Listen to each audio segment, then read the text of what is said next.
Looking at medieval times, Yeah. how many men by percentage were in any positions of power? And very, very few. The vast majority of both men and women were living in absolute squalor.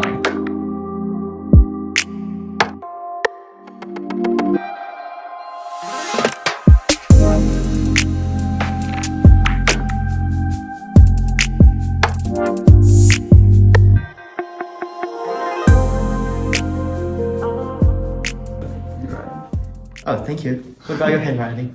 Not that neat. It's kind of cursive-ish. It's great. It's great. Not great. Actually, Thank you. I've known that because you gave me a book. So Oh, and I got wrote in it. handwriting. Yeah. So You've gotten a taste. yeah, it's very sweet. Yeah. So well, Jacob, welcome. Thank to my you. channel. So Appreciate it. yeah, I want to firstly talk to you about Jordan Peterson a little bit. So what brought you to watch Jordan Peterson in the first place? Yeah, that's a good question. I kind of first got into Jordan Peterson in around 2019. Yeah.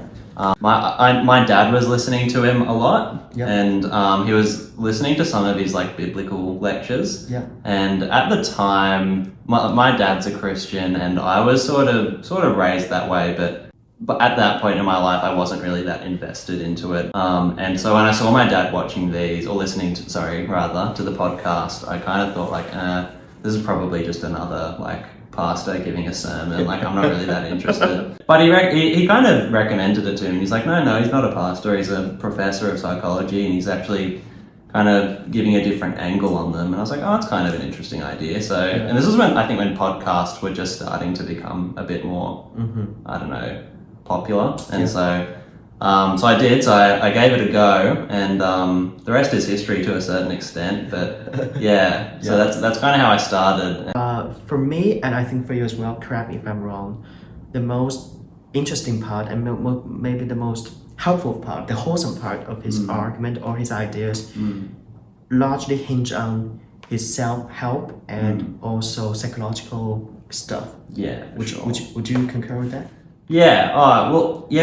As you said, he kind of touches on everything. He's a bit of a polymath, and I think yeah, that's true. Yeah, I've personally probably gotten a little bit out of everything. So, like for me, he was very influential in my kind of conversion back to Christianity, I suppose you could say. He was the first person that kind of made me take the Bible seriously and actually therefore start reading it. Before I wasn't interested. I thought it was silly. So there's that religious angle. I think he also did have an impact on some of my political thinking. I think he was the first person who could kind of give an intelligent defense of certain ideas I was brought up with. But then you're right, there's also kind of that self-help angle of, just like how do you deal with relationships and personal development that I think was also big for me. But how did you first get onto him? Well, I first get onto him because of an interview that went viral on Chinese internet. Yeah. It's about his take on the idea that Western society is a patriarchy. So he's a problem with that. Yeah. I should be careful about this. Why do you think that video, was it that video in particular that went big in China? Like, why do you think that one was big in China but not other ones? Well, I think it's, the idea that our society had been a patriarchy or it's been a male-dominated society is not only an idea that's been popular in the West. I think it's more of the case in China or in East Asia. Yeah. And that surprises me actually. Well, it might have surprised you, but I would say Chinese history for a very long time had been a patriarchal history writ large. Yeah. So which is most cultures across the world. Yeah, exactly. Yeah. So have you ever heard about bind feet? In ancient times, not until the founding of ROC, Republic of China, women need to bind their feet, so their feet will remain the size of when they are in their infancy. They wouldn't grow a little bit. So why did they do that? But like, what purpose did it serve? Well, firstly, like the most direct answer to that is, well, it restricts women's space to move. Right. That's the first, but it's not the real answer to that. The real answer to that, I think, is sort of that ownership.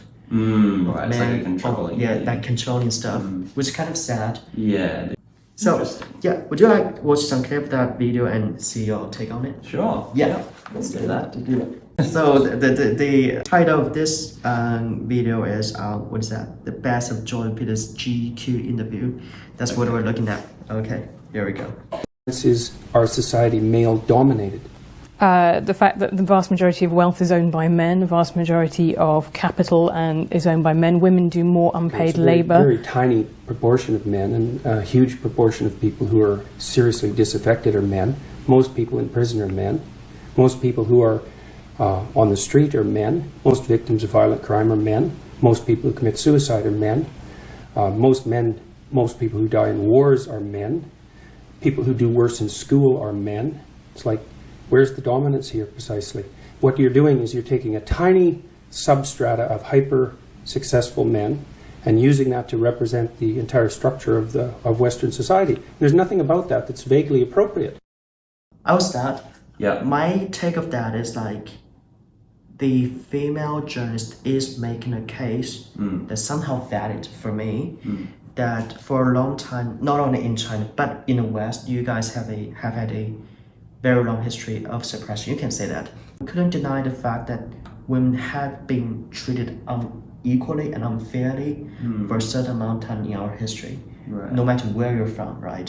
But is that still the case in the West now? I think, well, that's very doubtful, and that's very, well, we need to take that with a grain of salt, I think. So Jordan Peterson is basically saying, I think it's more focusing on maybe the contemporary state of the West. Yeah. So he's making the case that we're not, because you see all those demoralized, disenfranchised young men all over there. So you can't make a case just by some successful men. So our society is a male-dominated picture. What do you think? Yeah, well, I mean, even historically, though, a lot of his argument would still be valid, because looking at medieval times, how many men, by percentage, were in any positions of power? And very, very few. The vast majority of both men and women were living in absolute squalor. And so that isn't to say that there were no differences as you moved up. Again, she's, as you point out, she's actually right.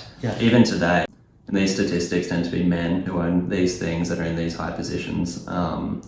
But it's, I guess in a way, it's cherry picking data to point to a few things and then ignore other bits. So the reason it got so popular is because, I guess, sort of some of the feminist arguments have gotten so prominent that, and I think a lot of people question aspects of it. Yep. And so I think a lot of people thought, oh, well, he's kind of giving voice to an alternative opinion now, rather than just kind of this echo chamber that we get in the West, I think, in a lot of political discourse. Patriarchy thing, I think you have no idea how pernicious and dangerous it is. Well, no, I don't. I really don't. Go on.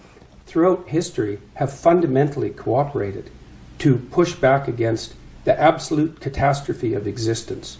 A terrible death rate, the probability of chronic starvation, early death, disease, the difficulty of raising children, with all the death that was associated with that, and to look backwards in time and say, well, basically what happened was men took the upper hand and persecuted women in this tyrannical patriarchy. It's an absolutely dreadful misreading of history. It's a terrible thing to teach young women, and it's a horrible thing to inflict upon men. Actually, I think that's somehow commensurate with what you just said, because you said, for example, in medieval times, well, basically everybody was just good up. Yeah, maybe a small number of hyper filthy rich and successful people. That's right. And even then, clearly, yes, men, when it comes to the nobility, were ultimately had more power and whatnot. But at the same time, it's not like there was no such thing as noble women and queens and princesses that actually had quite a lot of influence and power. Yeah, sure. It was a patriarchy, but I guess, you don't want to be over-generalizing in the sense of like, oh, well, it was only men who had any prosperous,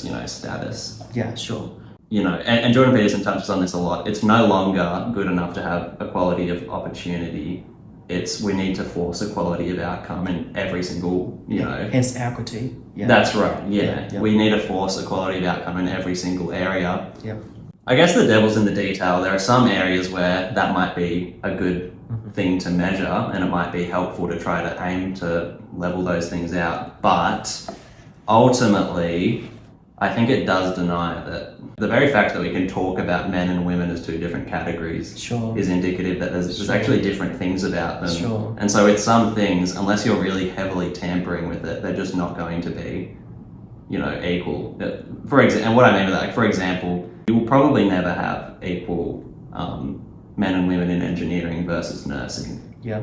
So I think it's offering a different voice to the echo chamber, as you said, which is quite valid. And I think both sides have their valid voices, and we need to sort of listen to each other. Yeah, sure. I've got to wrap it up. I don't want to, but I have to. I want to ask you just quickly, the film director Olivia Wilde has a new movie out, which she says is based on you, this insane man, this pseudo-intellectual hero to the incel community.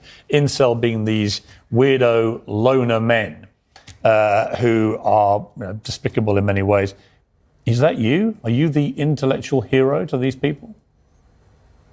Sure. Why not? People have been after me for a long time because I've been speaking to disaffected young men. What a terrible thing to do that is.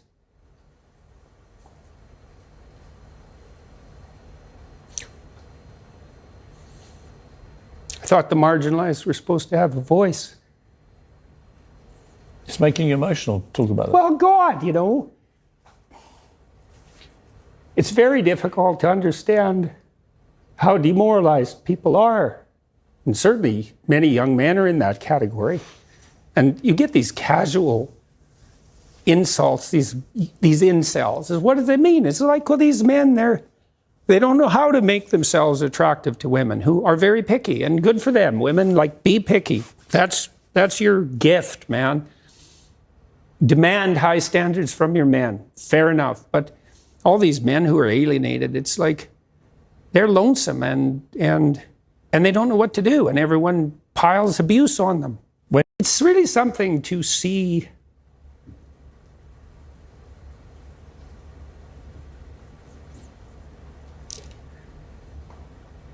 constantly how many people are dying for lack of an encouraging word.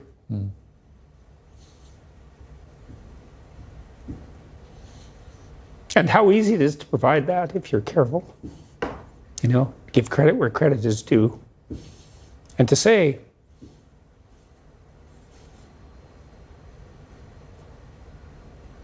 you're a net force for good if you want to be.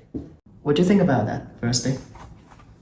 Well, I think, the fact he gets so emotional, to me, that it really doesn't seem like he's faking that. No. He comes from a clinical psychological background. He knows how these people think, and he's really actually speaking to them. So I think he's being quite genuine. Does he speak to incels? You could definitely see how some of his messaging might appeal to them, but ultimately, is what he's saying actually incel messaging? No, I don't think so. No, it's no. Yeah, and so maybe it would have been good if he addressed that a little bit more. Maybe in the past I was quick to be like, oh no, there's based on these certain identity characteristics, they don't mean anything. It's not going to make you more likely to be discriminated against. I don't know if that necessarily is true anymore. I think it can in certain contexts. You do hear about, for example, some women going into male-dominated industries like engineering or something and being feeling a bit on the outer, feeling like they're not sort of taken as seriously, and racially that there would be contexts in which that might be true as well. So I'm not going to say those experiences don't matter, and because I think those experiences they do. Yeah, and probably in the modern era it might be more subtle most of the time. And I think that still matters, just because we do have these maybe identity factors influencing discrimination. You can't kind of make it sort of, again, too much of a generalization to make it like, well, that means every woman is disadvantaged and discriminated against. Every white person is privileged and doesn't, has no hardship and should just suck it up. Yeah, sure, in some contexts, yes, you might have an advantage or a disadvantage, but pretty clearly, we all know people who are exceptions always, who who maybe would have more reason to be discriminated against or disadvantaged, and who yet are prospering and extremely advantaged. So, Yeah, sure. But I think one thing that we can agree upon is that we all appreciate what Jordan Peterson has done to help young men, young women, and people for that matter. Yeah, and he's, in my eyes, very good clinical psychologist because he really cares about people. Yeah, I think so. I think that's all there is to it, aside from the professional knowledge. Yeah. So I want to come to the third thing about Jordan Peterson, which might be germane to your educational background as well. Okay. So you said that there's a conversion that owing to Jordan Peterson that sort of pulling back you from a sort of non-Christian to a Christian again. But the way I see it, Jordan Peterson is not like a classical or typical Christian. No, you're right. Yeah. So how exactly did that happen? Yeah, well, I like to think of Jordan Peterson as a bit of a gateway drug. What do you mean? So he's not actually a full Christian. Yeah. But he's kind of a gateway into full Christianity. I see what you mean. mean. So he's like a stepping stone. It's like, for people who are totally uninvested and not interested in Christianity, it's hard for them to jump straight from that to being a full Christian and believing all those things. Jordan Peterson is like somewhere along the way. And so it's a shorter leap, I guess, or it's a shorter step for them to take. Yeah. And I think that's what he was for me, because you're right, he's not a classical Christian. I don't think he believes in a literal creator God, and I don't think he literally believes Jesus is God, and and that his death on the cross gives us eternal life. He sees the Bible as sort of great poetry almost. He treats it a lot like kind of metaphors and helpful values and significant cultural material, which, all of that's true. I still agree the Bible is all of those things. But so anyway, just because he kind of got me from thinking, the Bible's just this silly, unintelligent document that crazy people read, to thinking, it's actually really significant, even just on a cultural level. Like, mine probably had the biggest impact of any other book in the whole world. It is by far the most printed book in the whole world. And so for me, I kind of got to the point of thinking, well, I'll read the Bible even just from that point of view, of like, it'll make me more culturally in tune. And so I did, but then gradually as I read, my faith kind of started to grow as I just naturally through reading it and kind of interrogating it for myself and going, could this actually be true? Like, would this make sense? Yeah. So once again, the devil is in the detail. So what Jordan Peterson says the most, like, what do you mean by belief? What do you mean by faith? What do you mean by all those, seems to be self-explained words, right?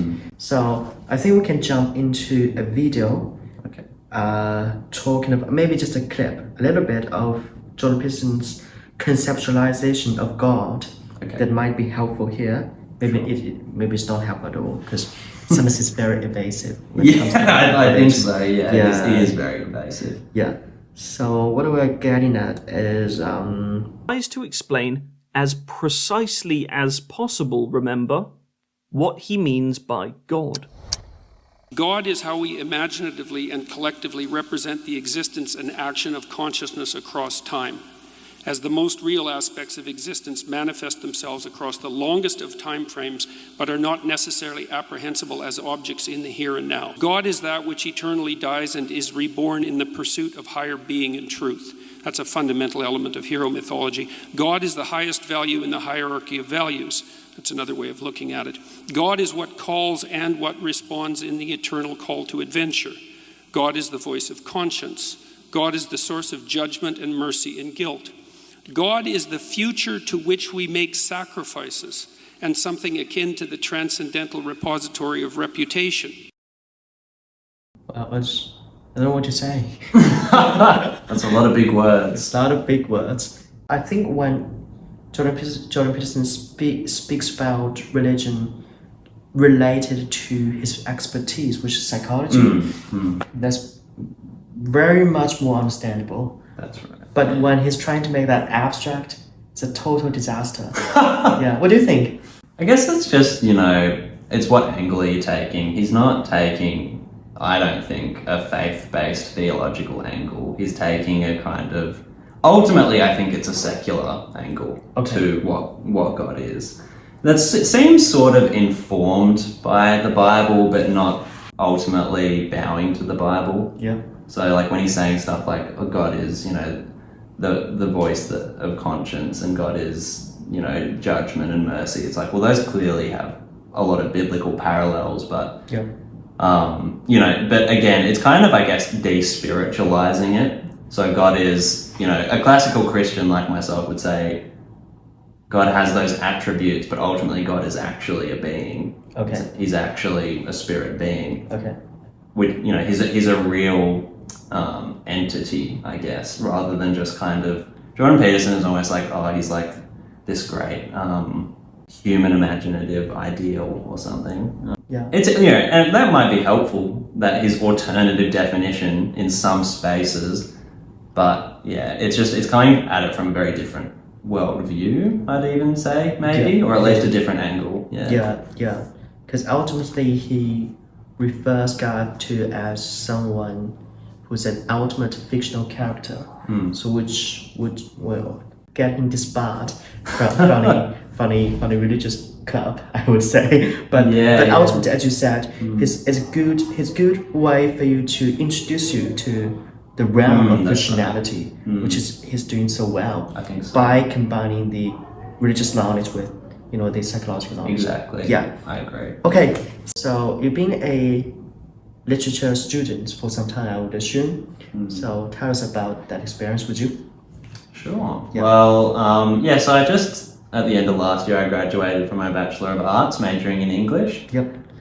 So I guess I did 8 courses to make it a major. So I did like maybe 1 or 2 creative writing courses, but it was mainly kind of studying English classics. Yep. I chose it because I loved English in high school. I did it at the highest level I could, and kind of when I finished high school, I thought, what subject did I learn the most in? And for me, I actually felt like that was English, because it kind of was just engaging with like the biggest ideas of any of the subjects I was doing, which I really loved, and I also just love the English language. Yeah.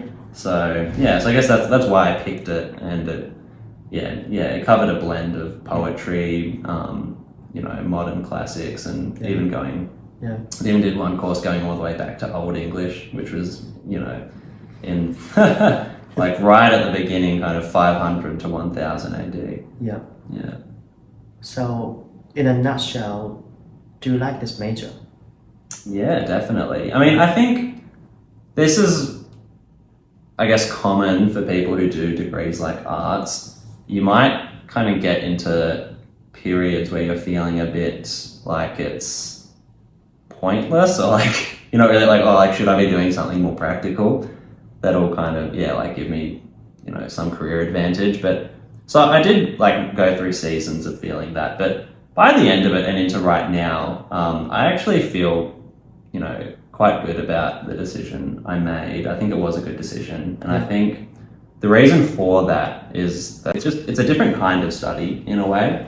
At least for me it was. I'm not necessarily trying to become a great author through my, and that's how I'm going to make my living. Like, probably not. At the most, it'll probably be a side gig for me. But that doesn't mean it's not valuable. No. Just because it doesn't earn you money. I still think it was very valuable in kind of increasing my cultural understanding and critical thinking, and just engaging with some of the best writers and thinkers of the past. Yeah. What about you? You studied a bit of English, so what made you choose it? And well, there's a saying that says like there's nothing more powerful than someone who's articulate and who's able to think and speak. And what I derived from is of course reading great books. Yeah. So in general, I love languages.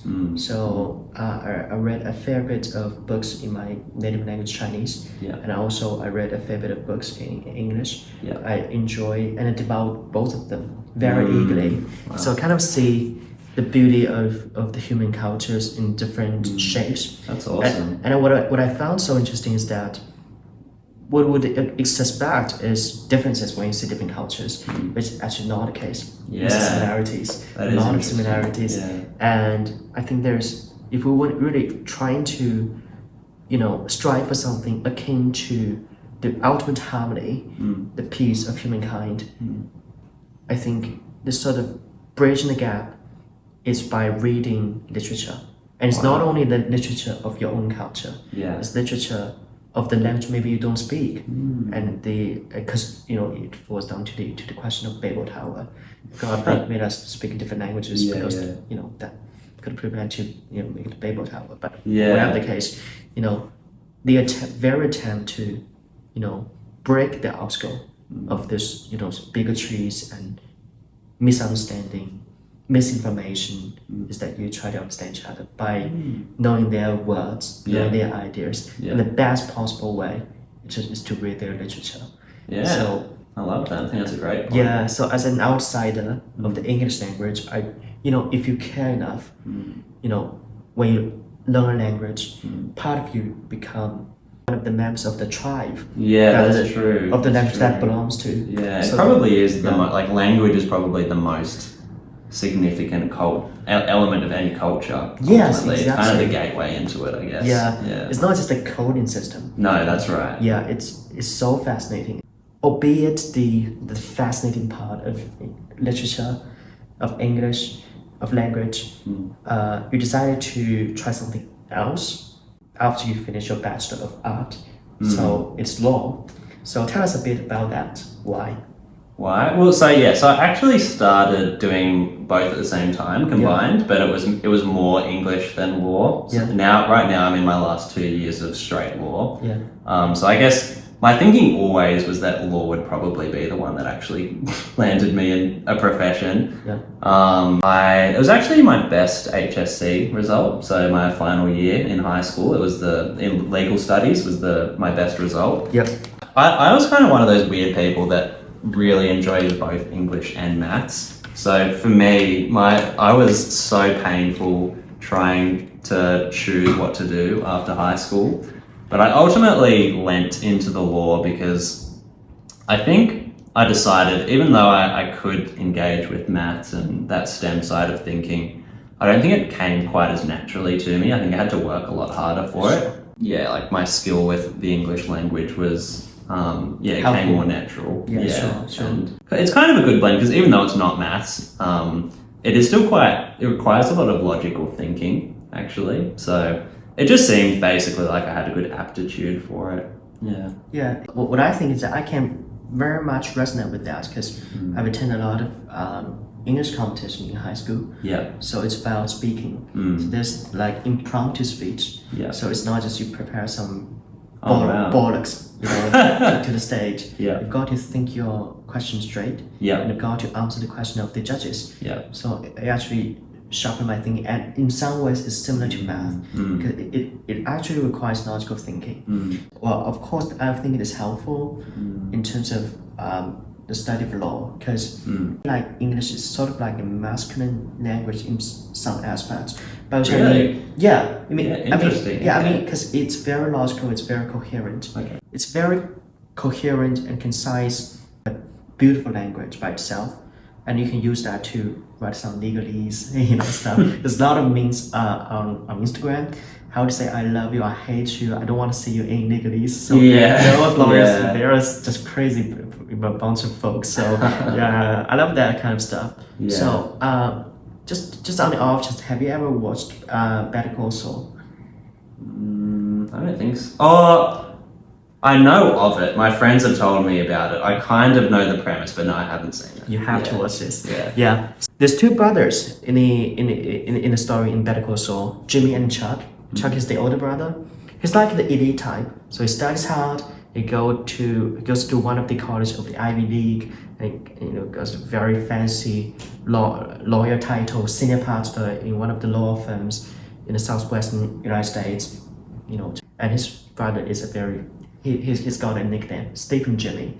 So what it means is that he cuts corners, and he doesn't want to do things in the most orthodox manner. So, and he's been in trouble for his family for many times. And one time, there's a turning point. He defecated through a sunroof of a car, and his And he was being accused of being a sexual offender because there's 2 kids in the car. Because usually it's just it's civil assault, so it wouldn't be too loud if you're getting arrested. Sure. But if it's a sexual offense, that's serious. So as his brother Chuck saved his ass out of the prison, and after that, Jimmy just went to his brother's law firm and working in the mailroom as a mailman in the first place. But he put himself through the bar examination and get him barred as a lawyer. Yeah. So that really surprised Chuck. But Chuck never wanted him in. Okay. So that is a very fascinating part. Because after Jimmy reverted from sleeping Jimmy to a right Jimmy, a hardworking Jimmy, and to do all the right things, he's trying so hard, even bending over backward to please Chuck, to be the right lawyer. The order that the Chuck symbolizes still doesn't want him in. So he becomes someone like Better Call Saul, this Saul Goodman, which is a bad lawyer, like a scumbag lawyer. Right. So he becomes to embrace the chaos instead of the existing order. So what it reminds me of is like, is law a good thing? In some sense, of course, it's a good thing in a contemporary context, but sometimes might it be a bit biased or prejudiced against some people, especially those people who are not generally accepted in our mainstream society? What do you think? Yeah. Wow, that's a deep question. Yeah. I guess so. I think there's a lot of historical examples of that. Yeah. And I think many people would still say that there are parts of the law that could do better to not be prejudiced against certain groups. But I think ultimately the thing is that the law isn't just a stagnant thing that's never changing. It's always changing. It's always being reformed. Because what are and how does it happen? Well, it's politicians and it's lawyers in court, basically. So politicians are constantly looking at the laws and going, what needs updating? What is not working for us anymore? So it's constantly happening. At least in common law countries like Australia, through sort of the cases that are being battled out, judges are also kind of building on the common law, but also changing it and reforming it as well. So kind of our 2 biggest systems of law, statutes and the common law, we'd like to think it's getting fairer for people. I think the law might lag behind sometimes, but it's always ultimately, like any cultural product, it's actually just a reflection of the society that's producing it. Yeah, it's deep. Yeah, it's deep, very deep, too deep. Yeah. Too deep for too young minds. That's right. Yeah. So I was meaning to ask you, like, are you worried that the rigidity of the law degree and the rigidity of this major would make you like a bit down? And I think you wouldn't be like that way, because your experience expands itself, because you study literature, you have this huge interest for your language, and it's not something that's utilitarian. It's something you do it because you love it. So I think with this passion in your mind, honestly, it fades. I think you're gonna be an interesting boy. What do you think? Are you afraid of that? Yeah. I never have been, really. I guess every profession kind of might have that risk that it might kill a creative spark and just make you normal. It happens everywhere, even in English literature stuff. Well, yeah, that's probably true. You see those critics, they are just, oh no. Yeah. The breeze. In a way, though, in some areas of law at least, that I think it does actually require a bit of creativity to work around things and think critically. It's not necessarily the same as writing a poem or a song, but you got to have a way with people first. You do, yeah. There's a lot more to it. People kind of have a bit of an idea of law as you're just like this logical robot that just spits out legal answers and stuff. Not like that. Yeah, it shouldn't be anyway. Sure. Yeah, and I think I've always, hopefully, I'd like to think I've been able to keep in tension sort of this a more creative side and interest, and maybe a more logical and reasoned side, and Yeah, I've never necessarily found that one has just dominated and killed the other, so Yeah. hopefully that'll remain. That's great. I want to wrap this up with a very off-putting question, if you don't mind. Okay. This off-putting question is, what does law mean to you? I haven't prepared for that. Yeah. That's why I want you getting here cold. Well, I guess law is ultimately the rules that govern human conduct and behavior. And, you know, and why do we need that? Well, as you pointed out earlier, because without it you have chaos. And then I guess that it's a bit of a paradox. We think if we don't have laws, then we're more free, but we're actually not, because we just become enslaved to a certain amount of chaos, and it's not actually a freedom worth having, I guess, you know. And we're enslaved to our own desires. That's right. Yeah, sure. That's it. Yeah. And you can see that, you know, ancient legal codes like the Ten Commandments, it's not, law isn't a new idea by any stretch. No. As long as human cultures have existed, Yeah. laws have existed. Speaking of which, do you know that Christopher Hitchens has his own Ten Commandments? I don't know if I'd like to read them. What are they? Do you know? I have no idea, but it sounds promising, you know? Okay. But not as promising as the biblical ones. Yeah, amen. Yeah, sure. So, well, it's been a pleasure talking to you. Yeah, likewise. Yeah, thank you Awesome. very much. My pleasure. Yeah, see you next time. See ya. Bye-bye.